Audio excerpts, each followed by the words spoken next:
Ципрас има доволно гласови да го преживее гласањето за доверба на владата, но и за ратификација на договорот од Преспа.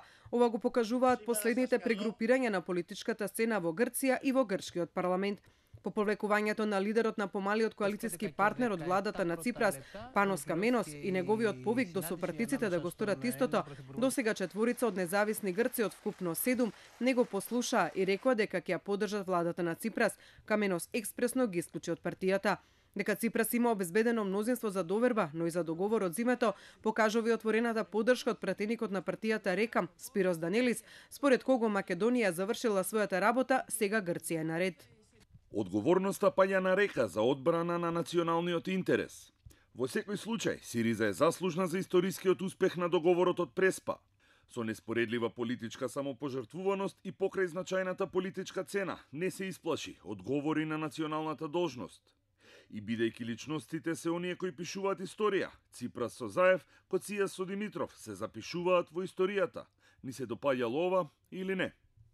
Потврда за обезбедено мнозинство денеска даде портпаролот на владата Димитрис Занагополос, според кого Ципрас барал доверба за да се избегне неизвестноста по повлекувањето на Каменос.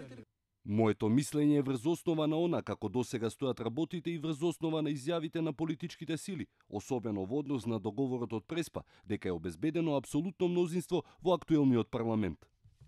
За парламентарната седница за гласање на доверба, која треба да започне утре, а да заврши в среда на полнок, грчките медиуми веќе го пребројуваат мнозинството на Ципрас. Според нив, тој освен 145 гласови на неговата Сириза, може да смета на гласовите на четворицата дисиденти од независни грци, четворица од партијата Река, како и на гласот на шефот на Демократска левица.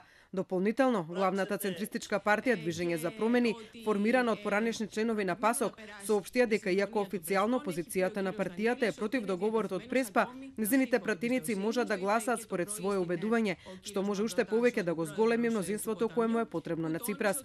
Грчкиот премиер само неколку часа по неизвестноста за опстојување на неговата влада по повлекувањето на Каменос изјави дека ако Македонија не се повлекла од договорот зимето, нема ни Грција да се повлече. Пораката ја упати до грчките граѓани обраќајќи се на конференција посветена на договорот од Преспа. Ципрас одговорницата му честиташе на својот македонски колега Зоран Заев. Она што го направивме и на што сме горди е што ја ослободивме нашата надворешна политика од 30 годишната логика на национализмот и квазипатриотизмот. Но не бевме само ние.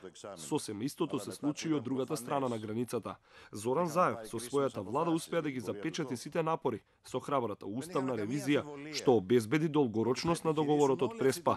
Дозволете ми да му честитам на премиерот на Северна Македонија на храброст, смелоста која ја покажа од почетокот до крајот на процесот. Ако тие не се повлекоа, нема ни ние. Ципрас при тоа набри што се прифатила Македонија со договорот, меѓу другото откажување од уставното име под кое ја признале 130 држави, меѓу кои САД, Русија, Кина, прифаќање на тоа дека нејзиниот јазик е од групата словенски јазици, дека културата не е поврзана со културата на античка грчка Македонија, да не реферира на нејзино малцинство во Грција, како и тоа дека државјанството не прејудицира етничка припадност. Накусо, другата страна направи се што некогаш било официјално поставено како предуслов од нашата страна и повеќе. И по сето ова се прашувам јавно, какви точно политички сили се против решението и договорот, со каков изговор? Ципрас, велики дека е горд на постигнатото, нагласи дека напорно е работено за да се постигне решение кое ја почитува сензитивноста на двата народа.